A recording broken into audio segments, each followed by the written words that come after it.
Olá, bem-vindos à Vichy Soase, já diz a sabedoria popular, despedir governantes e coçar, só custa começar. Entre casos e casinhos houve a primeira baixa do governo e, por falar em baixa, Miguel Arruda continua a ser um problema para André Ventura. No PS o provérbio parece ser invertido, vale mais 2 candidatos a voar do que 1 na mão.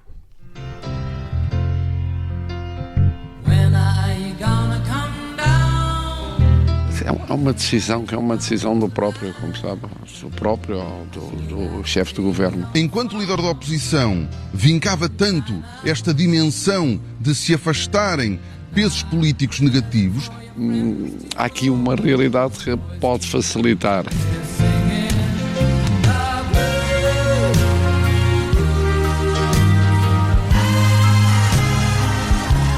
Eram evidentes os factos e incontornáveis do ponto de vista da sua suspeição. também tem que dizer se entende que o seu secretário de Estado não é um peso político negativo. Que agora mantém-se em silêncio sobre esta matéria.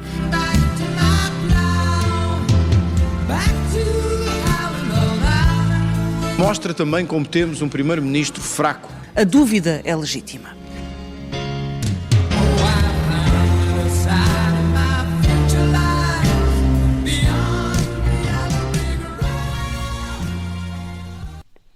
Ora, muito bem, eu sou o Rui Pedro Antunes, editor de política do Observador, e comigo tenho o Miguel Viterbo Dias, que é repórter parlamentar, e as jornalistas da secção de política do Observador, Inês André Figueiredo e Rita Tavares. Vai começar a Vichy Soase. Ora bem, queria inverter aqui as coisas e começar pelo fim. Vou propor uma última sopa. E estás-te a rir, Miguel, vai para ti a última sopa. Fico com os restos. A próxima já sabes. Enfim, é o costume. Ora bem, última sopa, temos que perguntar a Hernani Dias qual foi a última sopa enquanto governante. Foi o primeiro caso de um governo, ou de um governo liderado por alguém que criticou muito os casos e casinhos do anterior. Luís Montenegro carregava muito nesse acelerador dos casos e casinhos do anterior governo e fez gala também nos pequenos casos que foram aparecendo até agora, que este governo não era como o de António Costa, e entretanto teve aqui o primeiro revés. Eu sempre julguei, nas apostas que ia fazendo com informais, sempre julguei que o caso Hernani Dias ia passar um bocadinho à margem de todas estas polémicas de Miguel Arruda e do Bloco de Esquerda, mas a verdade é que o assunto foi fazendo moça, e surgiu esta lacónica nota de Luís Montenegro de demissão, que abre agora aqui uma pergunta nova, que é se Luís Montenegro vai fazer uma alteração cirúrgica, trocar, como diria JJ, tirar o Matić e meter o Manel, ou se vai aproveitar para mexer de forma mais profunda no governo, porque essa remodelação há de ter que ser feita, nem que seja por causa das autárquicas, e há notícias e conversas de corredores que vão apontando para abril, para o período da primavera, e portanto resta saber se Luís Montenegro faz tudo de uma vez só, ou se vai para já substituir Hernani Dias, ou... É só perguntar se achas que uma coisa que vai começar a acontecer é quem será o próximo, porque tivemos essa fase no governo de António Costa, não é? É verdade. Temos que ir. É bom que agora Luís Montenegro e o gabinete vão revendo os formulários que António Costa inventou, não é? Que para já o Observador perguntou como é que tinha sido preenchido o de Hernani Dias, não há uma resposta, agora devem estar a ser revistos os outros todos no gabinete de Luís Montenegro. Não há uma resposta, não teve certo. Havia um amigo destas anâncias da política que costumava dizer que enquanto os outros jogavam dominó, o António Costa jogava xadrez. Só para dizer que ele depois foi vítima de um efeito dominó de vários casos e casinhos e acabou por ser quase ao ritmo de um governante por mês.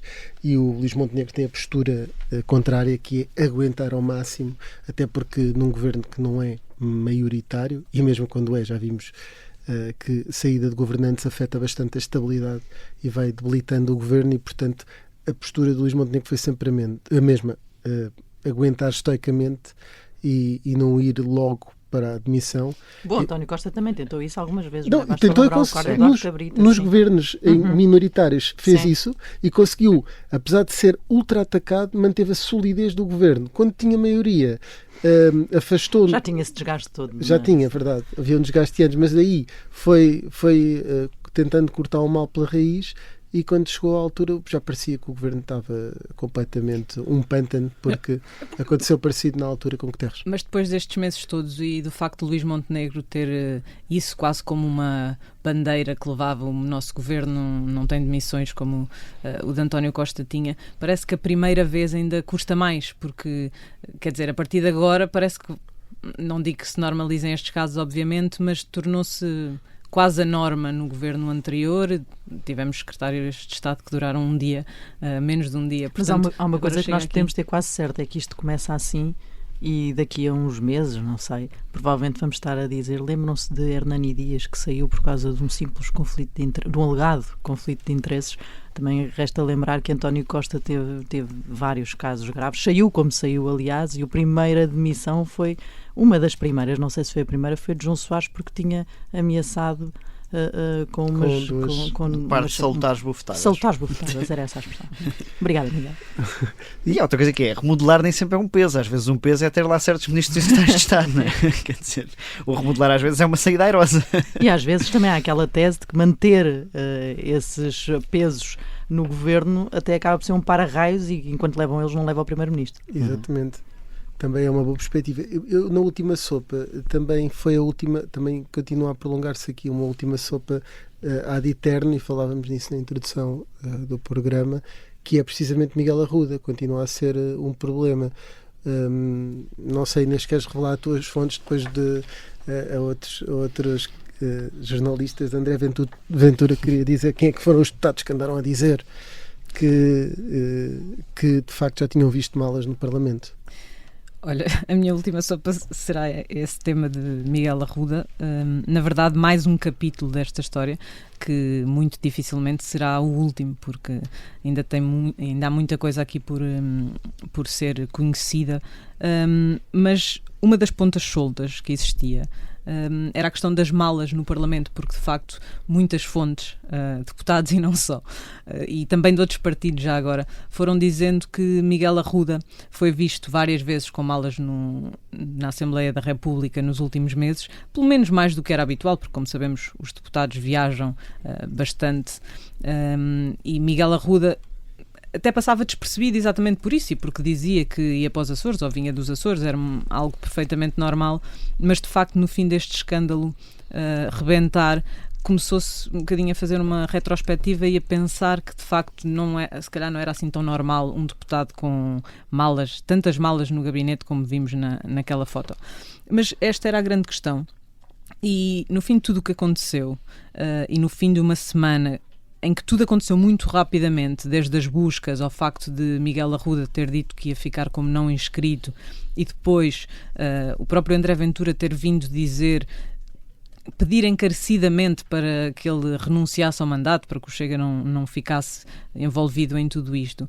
Havia a questão das malas permanecerem na Assembleia da República, e André Ventura quis, no fundo, chamar a si os louros da operação que sabemos agora que foi apreender essas malas, remover as malas da Assembleia da República, e criou uma novela à volta de tudo isto, em que disse que o Chega é que era responsável por ter avisado o Presidente da Assembleia da República de que as malas estavam lá e, consequentemente, que esta operação tinha sido feita graças ao Chega, por assim dizer. Ora, o que Aguiar Branco veio dizer foi exatamente o contrário. Soltou mas para que é que avisaram? Se a investigação já estava em curso e se havia notícias públicas de que as malas estavam lá, obviamente que a investigação estava atenta a isso e que mais cedo ou mais tarde haveria um despacho, que sabemos que foi escrito na sexta-feira, portanto, antes até do tal e-mail, sendo que a primeira conversa foi apenas uma conversa informal, pelo que o próprio Aguiar Branco disse com o deputado Rui Paulo Sousa, e este e-mail era a única prova física, também não chegou, já agora dizer isso, nós pedimos o e-mail e também não chegou ao gabinete do Presidente da Assembleia da República, como nos foi dito. Portanto, André Ventura quis aqui colmatar um bocadinho todos os erros que tinham sido feitos anteriormente, até porque vamos recordar que André Ventura estava em Washington quando isto tudo aconteceu, portanto também foi apanhado um bocadinho desprevenido e teve de vir lidar com isto. Obviamente que os deputados sabiam antes de quinta-feira, quando houve essa conversa informal, Se André Ventura sabia ou não, não sabemos. Ele, nessa conferência de imprensa onde se enervou muito com os jornalistas, jurou a pés juntos que não. É algo que não sabemos, é a palavra de André Ventura. Eu ia sugerir agora uma outra sopa, que é uma sopa partilhada, Rita, porque parece que os corações socialistas estão partilhados, não tanto na direção, mas no partido em geral. Não sei se bate tudo no mesmo sentido. Razão e coração. Olha, até calha bem isso. Isso é que era a salvação. Eu estava-me a lembrar aqui do famoso Dois Amores, do Marco Paulo.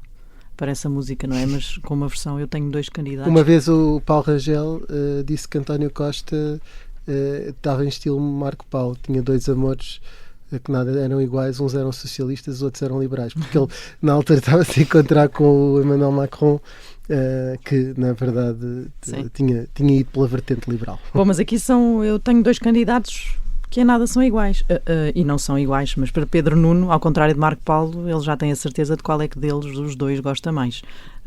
Já nem se disfarça no topo do Partido Socialista. Na semana passada foi Pedro Nuno Santos que veio dizer que era importante que no perfil do candidato apoiado pelo PS houvesse a experiência internacional, coisa que já aqui falámos, que entre António José Seguro e António Vitorino, acho que ao dizer-se isto, se está a dizer quem é que se apoia.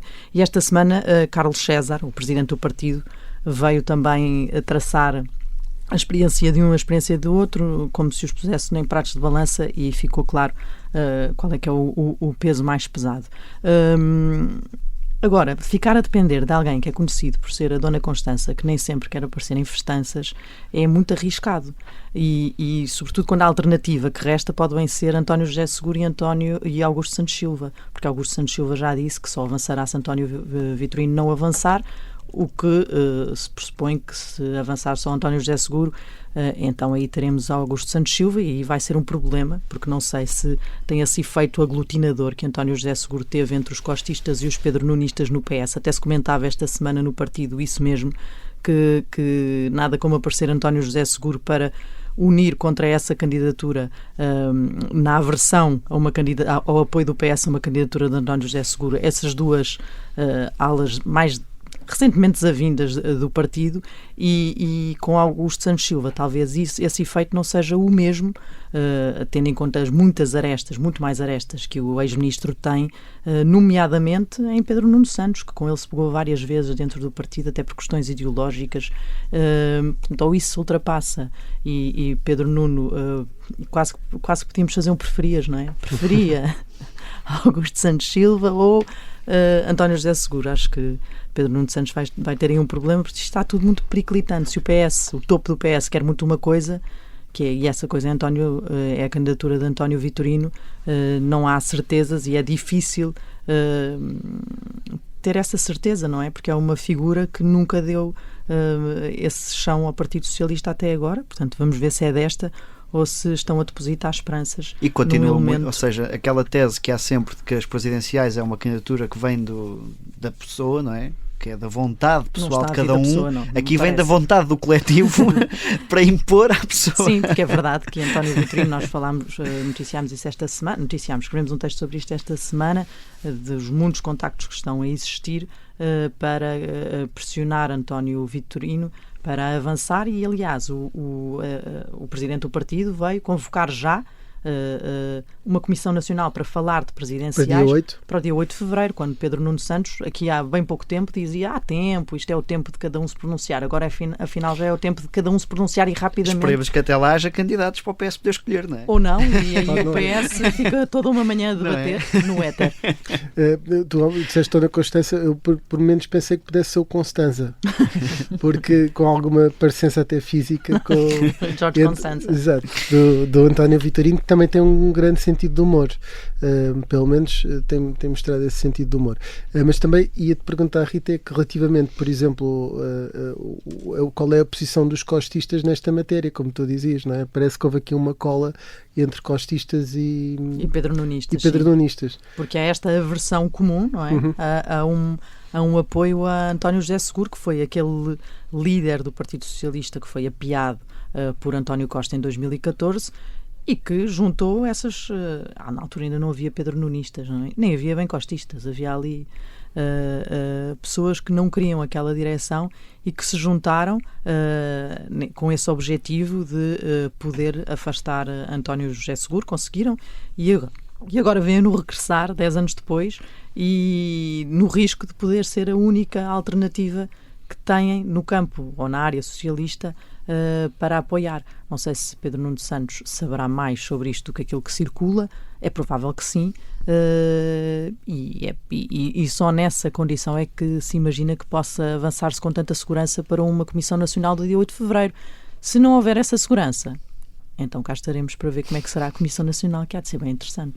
Para definir perfis. E Miguel, tens alguma coisa a acrescentar relativamente a isto? Não, era só esta questão de realmente este salto quântico de Pedro Nuno Santos do agora é tempo de ouvir quem é que se quer pronunciar e de repente passamos para esta pressão sobre António Vitorino, quer dizer, da vontade intrínseca do candidato há um que tem muito aqui, António José Seguro, portanto é o único que tem revelado essa vontade intrínseca. Augusto Santos Silva também vai tentando, se calhar ainda chegamos ao risco de dia 8 só Augusto Santos Silva na Comissão Nacional levanta o braço quando perguntarem se alguém está disponível para ser candidato. Ele não faz parte da Comissão Nacional, acho que é a sorte. Não? Tu aí podes dizer que estiveste na origem, porque no Parlamento, lá daquela bancada, viste essa construção dessa candidatura presidencial, qual quixotesco contra os ventos da extrema-direita que sopravam da sua direita e ali a lutar contra um vernáculo ofensivo. Que abriu essa escola, não é? De presidentes da Assembleia poderem vir a ser candidatos presidenciais. Estamos-nos a esquecer que este fim de semana também vamos ter mais um candidato presidencial da Iniciativa Liberal. Pois é. Mais um nome. É um a juntar-se aqui. É mais um que pode colher o apoio do PS. Se calhar para dia 8 vai dar jeito. Mas isso é uma sopa não partilhada, na medida em que ainda estilhaça mais à direita, não é? Sim, acho que sim. À partida, sim. E será mais um contributo. Mas também depende de quem é, não é?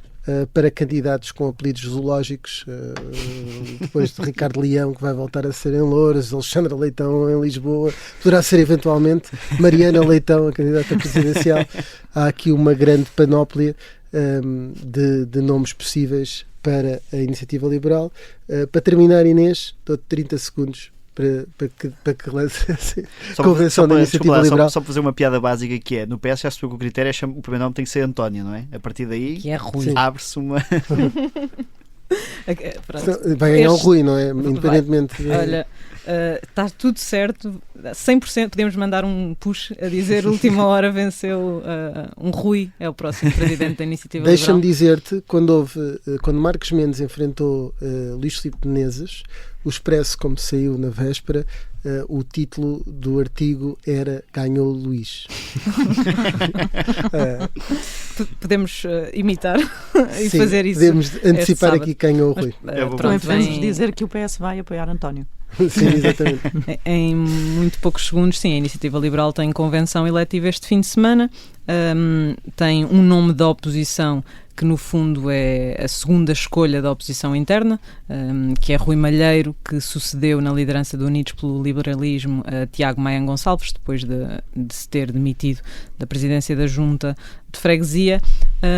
Portanto, vamos ter uma convenção de 2 dias este fim de semana em Louros e será um Rui. É a única notícia que podemos dar por enquanto. Até lá. No pavilhão Paz e Amizade. Para a semana estamos cá para comentar dizer, isso. A convenção da IEL são 2 dias e o Carnaval são 3. Assim termina a primeira parte da Vichy Soase.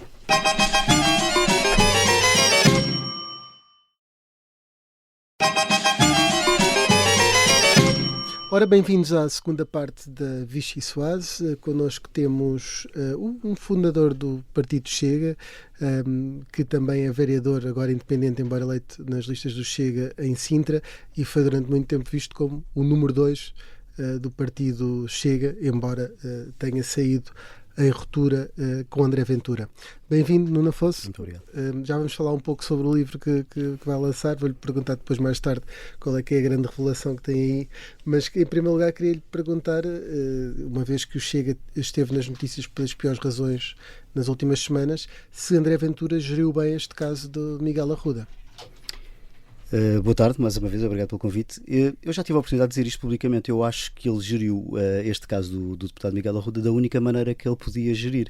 E geriu desta forma porque houve aquela quantidade incomensurável de memes e de repercussão que teve nas redes sociais, portanto ele acabou por sofrer pelas redes sociais, portanto sofreu danos da arma que ele mais usa na sua forma de fazer política, que são as redes sociais. Portanto, ele acabou encostado entre a espada e a parede e teve que resolver aquela situação daquela forma.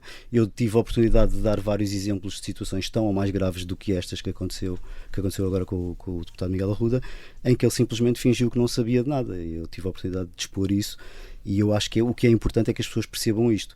Ele teve esta atitude agora e gritou aos 7 ventos que era um líder diferente do Luís Montenegro e do Pedro Nuno Santos porque tomava estas decisões, mas ele tomou essa decisão agora porque em muitos outros casos tomou decisões completamente diferentes e iguais àquelas que condenam os outros por tomarem.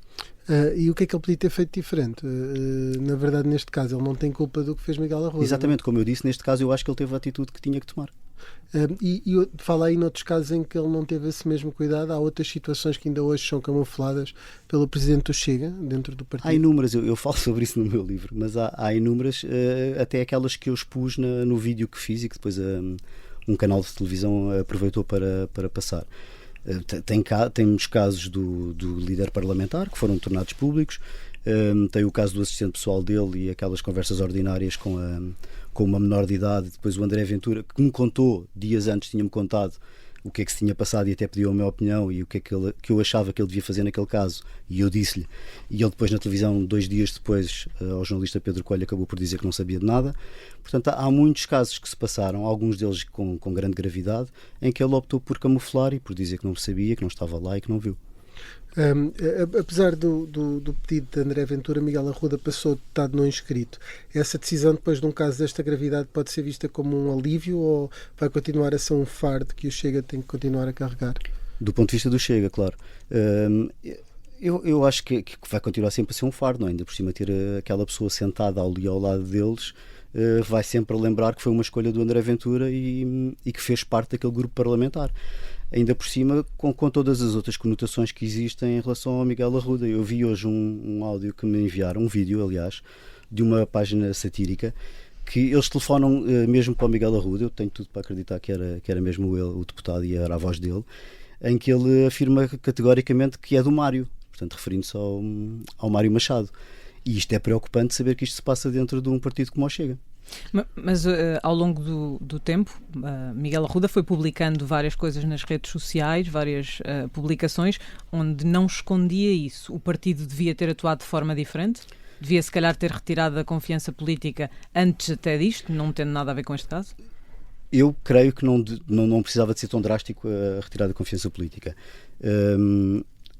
Mas uma coisa é ele dizer que o Mário Machado é um preso político. Eu acho que este processo contra o Mário Machado, eu próprio acho que é injusto. Acho que não faz sentido condenar à prisão uma pessoa apenas porque ela disse umas barbaridades, porque temos exemplos e inúmeros exemplos, eu também já falei sobre isso, de barbaridades ditas por pessoas de outros quadrantes políticos. Mas também considera que é um preso político?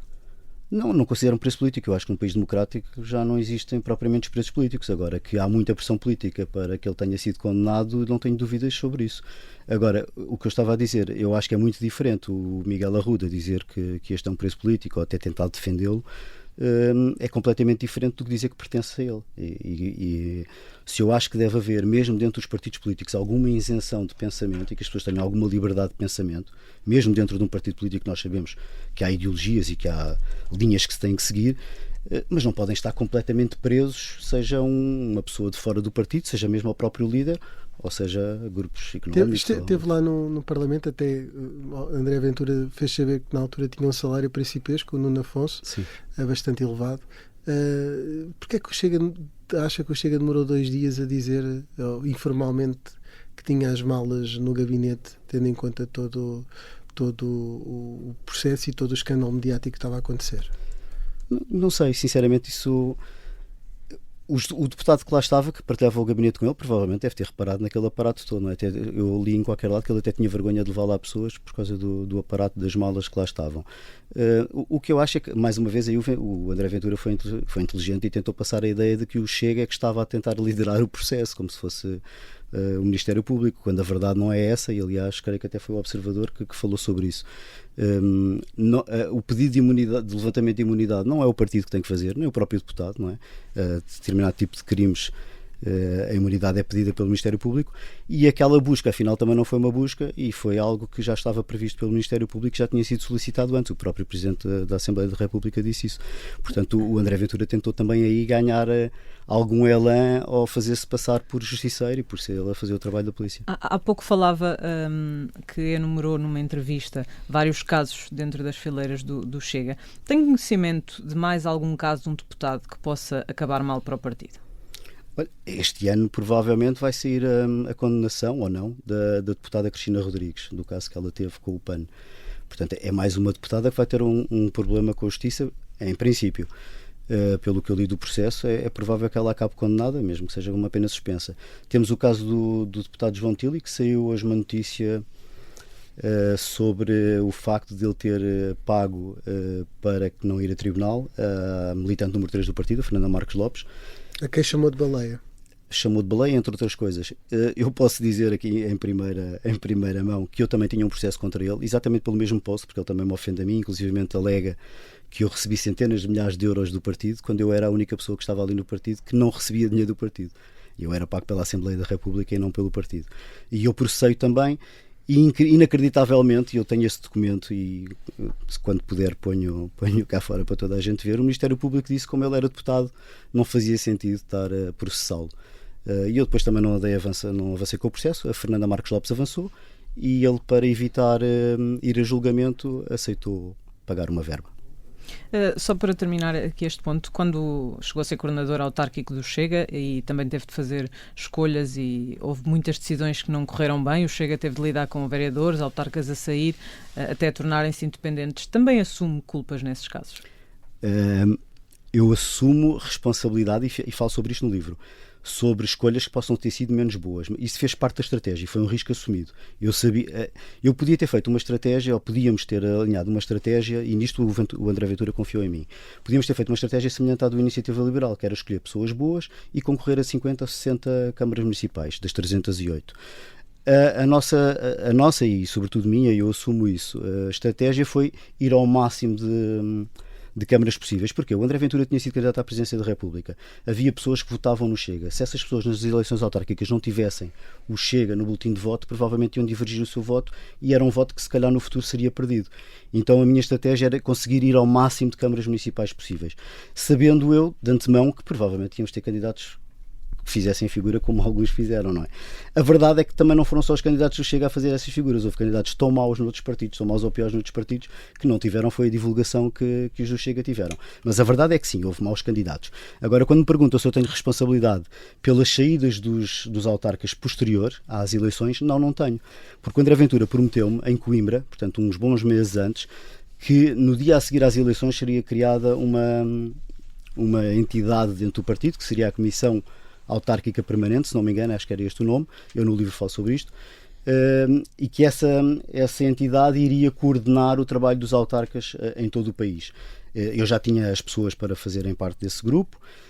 No dia a seguir às eleições, eu pergunto ao André como é que íamos fazer isso, porque já havia pessoas a telefonarem-me a pedirem ajuda, porque já havia contactos do PSD, do PS, a quererem fazer ali alguns acordos pós-eleitorais por causa dos funcionamentos das câmaras municipais, sobretudo, e de algumas juntas de freguesia, e eu perguntei-lhe diretamente e ele disse-me que eu ia ficar fora desse processo, que ficava com outra coisa qualquer e ia escolher ele a equipa, e assim fez. Ele colocou à frente dessa equipa o Bruno Nunes, o Pedro Frazão e a Marta Trindade, e o resultado foi aquilo que se viu. Então o problema não foi a escolha das pessoas, foi o que aconteceu a seguir? Não, eu fui uma dessas escolhas, por exemplo, e saí, e não saí por minha causa, por exemplo. Nas próximas eleições autárquicas, Rita Matias vai ser a cabeça de lista do partido a Sintra, do Chega. Foi precisamente a posição que há 4 anos lhe permitiu ser Sim. vereador pelo partido, agora é independente. É uma boa candidata? Do ponto de vista do Partido Chega, eu creio que sim. Eu acho que a Rita, neste momento, a seguir ao André Ventura, deve ser a pessoa com mais visibilidade pública. E uma das coisas que o André Ventura tem muita razão, que costuma dizer, pelo menos em privado, é de que o índice de mediatismo das pessoas é muito importante na política. E a Rita tem, não? A verdade é essa. Portanto, e isso o que é que pode provocar? Pode, por exemplo, dividir o eleitorado à direita? Eu tenho a certeza que o vai fazer. Eu tenho dúvidas de que o PSD consiga ganhar a Câmara de Sintra precisamente por causa disso. O PSD é o único destes partidos com alguma possibilidade de eleição que ainda não apresentou o candidato a Sintra. E se querem ter hipótese de ganhar, têm que apresentar um bom candidato. Porque o PSD apresentou uma pessoa que também é mediática, não é? Uma ex-ministra. O Chega apresenta a Rita Matias, que é mediática, embora não tenha qualquer experiência autárquica e de certa forma vai contra aquilo que eu sempre defendi na política, que é a questão de nós termos pessoas que nunca trabalharam na política e não têm experiência de vida, não têm experiência não sabem o que é viver e o que é trabalhar e o que é andar à procura de emprego na política, e ela é um bocado um exemplo disso, não é? Ela nunca trabalhou, saiu da faculdade diretamente para a Assembleia da República. É algo que o Partido Chega sempre contrariou e sempre tentou lutar. Mas a verdade é que ela tem mediatismo, portanto eu acho que ela vai dividir o eleitorado em Sintra. Só pelo mediatismo, portanto. Só com o mediatismo e pelo André Ventura. Quer se queira, quer não, inclusive contra mim falo, as pessoas quando votam no Chega não votam na Rita Matias, nem no Nuno Afonso, nem no Pedro, votam no André Ventura. Portanto, a cara do partido é ele. É deliberado isto é feito de propósito para ser assim. Portanto, eu era de Sintra e tenho muitos amigos em Sintra e vivi a minha vida toda em Sintra, estive ligado ao desporto, ao associativismo, portanto acredito que haja pessoas que tenham votado em mim por mim, mas o grosso da votação é no André Ventura. Portanto, é indiferente o tipo de candidato. Por exemplo, há uma grande aposta em deputados na corrida às câmaras por parte do Chega. Mediatismo. É a prova de que o partido, para além do mediatismo, de que tem poucos quadros, ou acha que esta é uma estratégia adequada? Lá está, é a estratégia adequada exatamente por ter poucos quadros, porque se fosse um partido que soubesse mexer na sociedade civil, se não tivesse perdido tantos autarcas, muitos destes autarcas que se perderam, se calhar teriam sido excelentes candidatos agora nas eleições de 2025. A verdade é que eles perderam todos estes autarcas, então têm que usar as poucas armas que têm. As armas têm o mediatismo que existe na Assembleia da República, portanto eles tiveram que ir buscar esses deputados para conseguir ter caras minimamente conhecidas. Mas eles estão a fazer o erro que sempre criticámos em todos os outros partidos e que eu pessoalmente critico, que é os paraquedistas, o pôr pessoas que não têm nada a ver com as concelhias ou com os distritos ou com os conselhos mesmo a serem candidatos. A aposta em Lisboa correu mal. O Chega não conseguiu nenhum vereador na altura com Nuno Graciano como cabeça de lista. Desta vez deve apostar outra vez no independente. Se fosse outra vez coordenador autárquico, fazia o mesmo? Se eu fosse coordenador autárquico, bem, em primeiro lugar explicar que para Lisboa e para o Porto a decisão de quem é o cabeça de lista é sempre do André. O André Ventura é que pede para ser ele a escolher. Eu não tive qualquer influência na escolha do Nuno Graciano. Tive alguma na escolha do candidato ao Porto, que era um bom candidato. No Nuno Graciano não tive. Mas eu, se fosse eu o coordenador autárquico e fosse eu a ter que escolher um candidato para Lisboa, provavelmente escolheria alguém com mediatismo. A Rita Matias, por exemplo, tinha sido uma boa candidata a Lisboa, por isso mesmo. E a perguntar se encontrava alguém dentro da bancada de deputados para ser candidato a Lisboa, já referiu a Rita Matias. Foi cabeça de lista da Coligação Alternativa 21, que juntava a Aliança e o MPT. Tem intenções de voltar a ser candidato nestas eleições autárquicas? Tenho essa possibilidade, não com o Aliança e com o MPT. Esses dois partidos não falaram comigo sobre as eleições autárquicas, nem sei qual é o posicionamento dele. Eu sei que o Aliança esteve sempre com o PSD nas últimas autárquicas e fizeram coligação em quase todo o país. O MPT ainda não falou comigo, mas tenho alguns convites e estou a ponderar as propostas que me fizeram. Novamente a Sintra? Novamente a Sintra, sim. Só me faz sentido. Eu sou de Sintra, sempre vivi em Sintra, só me faz sentido. Mas na lista de algum partido, é isso? Pode ser por um partido, podia ser como independente. Como independente, como sabem, é muito complicado conseguir juntar, ainda por cima Sintra, que é um concelho enorme, e o número de assinaturas que tem que se recolher tem a ver com o número de eleitores que o concelho tem. Portanto, em Sintra estamos a falar de mais de 8.000 assinaturas, é muito complexo. Portanto, provavelmente por um partido, sim, é o que fazia sentido. Mas sente essa necessidade de continuar na política depois daquilo que aconteceu com o Chega? Não, aliás, eu sinto-me muito desgostoso com a política. A verdade é que eu adoro não só Sintra, como sobretudo fiquei a gostar imenso do trabalho autárquico. Nós no trabalho autárquico temos a possibilidade de ajudar as pessoas e de ver resultados daquilo que nos pedem. Quando alguém me pede para resolver um problema qualquer, eu falo com as pessoas certas e as coisas acabam por ser resolvidas quando faz sentido que sejam. Portanto, eu fiquei a gostar muito do trabalho autárquico, mas se a pergunta é se eu sinto necessidade, não sinto, felizmente, e apesar de ter passado um mau bocado após ter saído da Assembleia da República, porque eu tinha um ordenado muito alto, como se falou aqui, e obviamente que quando fiquei sem um ordenado, as despesas não desaparecem, não é? E os contratos que temos assinados mantêm-se. Portanto, neste momento eu consigo estar muito melhor do que estava nessa altura. Consegui refazer a minha vida e de uma forma muito positiva, felizmente. Portanto, necessidade não tenho nenhuma, mas tenho um prazer muito grande em contribuir para melhorar a minha terra. Nuno Afonso, deixe-me só passar aqui rapidamente pelas presidenciais. Concorda com a decisão de André Ventura voltar a ser candidato a Belém? lá está, é mais uma prova de que não há outras hipóteses. Eu sei que o André Ventura queria muito apoiar o Almirante. E a ideia era ter o Almirante como candidato com o apoio do partido. Mas pelo que sei, houve 2 almoços que não correram bem. E o Almirante, pelo que já nos deu a perceber, também é uma pessoa que não que toma decisões por ele próprio. Com o Eu tenho indicação de que eles reuniram 2 vezes, pelo menos. E pelo que eu sei, o Almirante dispensa o apoio de partidos. Ele quer ser candidato independente e acho que faz muito bem. E acha que pode roubar muitos votos ao Chega? Ou a André Ventura? Eu acho que foi uma excelente jogada do André Ventura anunciar que seria ele o candidato, porque ele é que vai roubar votos ao Almirante. Saiu do Chega há 2 anos, em ruptura com o André Ventura, vai lançar um livro chamado Ontem Éramos o Futuro. Deduzo que para contar a sua versão do que aconteceu, foi traído por André Ventura, é a conclusão que tira? Não, isso é óbvio, mas o livro não é propriamente sobre traições, nem sequer nenhuma tentativa de vingança.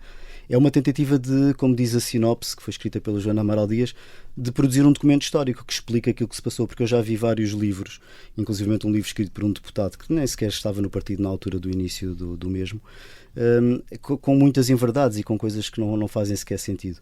Então eu decidi contar a história como ela foi, com as pessoas que realmente fundaram o partido, aquelas primeiras 12, 13 pessoas que tiveram nas primeiras reuniões. Algumas delas não chegaram depois sequer a entrar no partido, houve um que nem sequer chegou a militar no partido e foi um dos signatários, e a forma como essas pessoas foram se afastando ou foram sendo afastadas por diversos motivos, e eu conto os motivos de cada um deles. Ainda assim, qual é que é a necessidade de expor histórias que provavelmente eram privadas e às quais também foi tendo acesso porque tinha também uma relação de amizade com André Ventura? Essas histórias eu não conto, o livro não tem histórias de assuntos pessoais. É só política. Qual é que diria que é a maior revelação que tem aí? Há pouco estava a dizer que lhe ia perguntar isso. Qual é que é a maior revelação que está aí no livro? Eu tenho várias, além destes casos todos que eu refiro, que não são nada de extraordinário, porque a verdade é que todos eles foram públicos, não foi escrutinados, e eu faço eu elenco todos esses casos, estes que eu referi, que o André preferiu esconder e preferiu não olhar. Inclusive temos a questão do candidato, do cabeça de lista às eleições europeias, o Tanger Correia, todos os processos que ele teve e as questões que teve na justiça que não foram faladas agora também, eu nem sequer me lembrei no vídeo que fiz. Tenho outros casos, tenho por exemplo um caso que posso-vos dizer também em primeira mão, porque muito pouca gente sabe disto. Aquilo que o André Ventura tentou fazer ao Rui Rio em 2018, de tentar avançar contra ele ou reunir apoios para fazer uma lista contra o Rui Rio, ele tinha feito exatamente a mesma coisa em 2015 com o Pedro Passos Coelho. A questão é que isso nunca foi público, e eu só descobri isto, e é engraçado. Eu, quando comecei a escrever o livro, quando me desafiaram para escrever o livro, a primeira coisa que eu fiz foi ir ao meu e-mail ver as trocas de e-mails que tinha com o André Ventura, e tinha e-mails de 2012, 2013, e descobri esses e-mails, que eram para mim e para outras pessoas dentro do PSD, em que ele estava a tentar reunir apoios para apresentar uma opção Passos Coelho a 13 de abril de 2015, porque se achava ele na altura, e havia sondagens, salvo erro, que davam essa indicação, de que Pedro Passos Coelho corria o risco de perder as eleições de 2015. Acabou por ganhar, por pouco, depois deu-se a geringonça, como sabemos. Mas ele estava a preparar-se para avançar contra Pedro Passos Coelho. E eu tenho todos esses e-mails. A seguir às legislativas de 2015? Antes das legislativas. Ele queria avançar antes das legislativas. Para a liderança do PSD. Para a liderança do PSD. Tem algum objetivo pessoal em destruir o Chega ou o próprio André Ventura? Há alguma necessidade de escrever este livro? Bem pelo contrário, porque eu acho que o Chega veio fazer um papel importantíssimo, que foi apontar o dedo a muitas das coisas que se passam na política portuguesa. E eu já tive a oportunidade de dizer isto até na SIC, que há uma descredibilização tremenda da classe política portuguesa, mas essa descredibilização não começou com o Chega de maneira nenhuma. Já existia muito antes. Aliás, o que o Chega veio fazer foi precisamente ocupar o espaço e conquistar todas aquelas pessoas que viam esta descredibilização e que viam que nada estava a ser feito contra a mesma. Portanto, eu acho que o Chega é um partido, a ideologia do Chega faz muita falta a Portugal, e era um espaço político que não estava a ser ocupado desde que o CDS deixou de ser um partido de direita. Portanto, nada me move contra o Chega, nem contra o André. Na altura em que saiu, disse aqui na Vichy Soase que o Chega nunca será uma alternativa. Depois disso, a bancada do partido cresceu para 50 deputados. Leu mal o futuro? O Chega pode ser uma alternativa? Este Chega, da forma como está agora, e aliás tem-se provado isso, não me parece seja uma alternativa. Agora, no futuro, eu ainda hoje ouvi uma pessoa que eu tenho imensa admiração, que é o Nuno Palma, dizer que daqui a 10 anos o Chega seria o maior partido em Portugal. Tenho sérias dúvidas sobre isso, pelo menos daquilo que é o Chega neste momento. Agora, Se houver algumas alterações, sobretudo ao nível das pessoas que estão ao lado do André Ventura e sobretudo ao nível da liderança do partido, eu creio que é possível aparecerem pessoas com outras capacidades e com outros créditos a nível político. O que é que quer dizer alterações ao nível da liderança? O Chega pode ser maior sem André Ventura? Não é sem o André Ventura. O André Ventura pode ser um handicap para o partido, mas também é, sem dúvida nenhuma, a maior força que o partido tem e o maior valor que o partido tem. O que eu digo é, o partido neste momento é um partido personalista e vive só do André Ventura e vive do André Ventura porque é assim que ele quer. Não é permitido haver opiniões divergentes do partido, dentro do partido. Ele próprio desafiou-me para avançar contra ele em eleições. Quando eu disse que sim, ele decidiu nessa mesma semana mudar o regulamento eleitoral para que eu não pudesse concorrer contra ele. Portanto, enquanto o partido não tiver democracia interna, não vão aparecer pessoas com ideias próprias porque sabem que não as podem exprimir na Assembleia da República ou em qualquer outro lado. Portanto, ainda não está arrependido de ter saído? Não, de maneira nenhuma. Aliás, há outra coisa que eu acho importante e também não se fala sobre isso, mesmo na comunicação social eu não tenho ouvido falar. O partido neste momento não tem órgãos eleitos.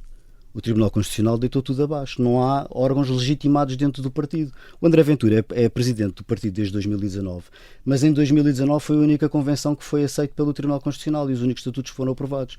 Portanto, já passaram 5 anos e não houve umas eleições como deve ser e bem feitas e que tenham sido aceitas pelo Tribunal Constitucional. Não me diga que ainda é vice-presidente. Eu na volta ainda sou vice-presidente. Só não serei porque me demiti, porque saí do partido. Porque senão provavelmente ainda seria vice-presidente. Então vamos ao carne ao peixe, em que vai ter que escolher uma, 2 opções. Já cá esteve, sabe como é que isto é. Vamos à primeira. Em quem votaria numa segunda volta das presidenciais? André Ventura ou Gouveia Mel? Gouveia Mel. E preferia voltar a ser chefe de gabinete de André Ventura ou aceitar um convite para o gabinete de Miguel Arruda? Essa é muito complicada. Não sei, acho que ficava bem sem trabalhar em política. Tinha de escolher um destes deputados para ser seu braço direito no novo projeto. Preferia Rui Paulo Sousa ou Bruno Nunes? Também não é fácil essa pergunta, mas claramente eu reconheço muito mais valor político ao Bruno Nunes. Mais depressa escolhiam um convite para fazer parte, aceitavam um convite para fazer parte de um governo da AD ou sentava-se na bancada parlamentar da Iniciativa Liberal? Não sei, são 2 partidos que eu tenho simpatia, mas provavelmente mais facilmente ficaria com a AD.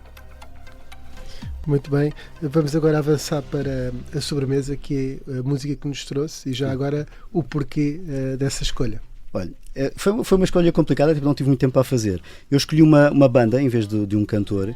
Escolhi uma banda portuguesa porque das vezes que cá estive escolhi sempre bandas internacionais e escolhi uma banda como tributo não só à música portuguesa. Os Ornato Violeta são a minha banda preferida portuguesa. Esta música é cantada com o vocalista dos Violent Femmes, que é uma banda que eu gostava muito também na minha adolescência, mas isto é um tributo a uma banda e uma banda de músicos. E porquê? Porque o que eu vejo na música atualmente é que a música não é feita por músicos, são artistas que ou se sabem dançar, têm bom aspecto, cantam razoavelmente bem, mas não sabem tocar instrumentos, não sabem ler pautas, não sabem a linguagem da música. Basta sentarem-se a um computador e hoje em dia conseguem ser músicos e fazer músicas com muito sucesso.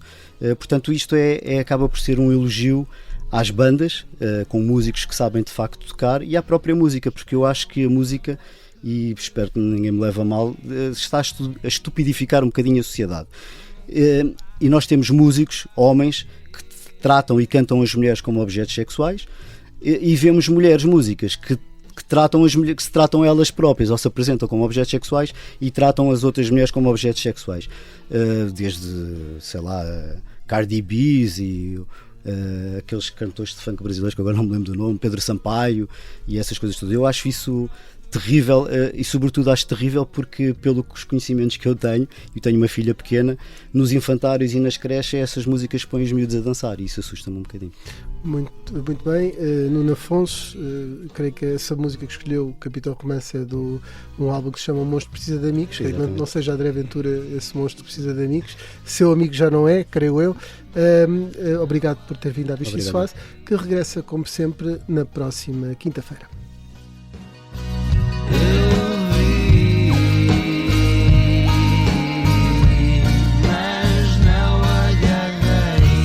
Parto rumo à maravilha,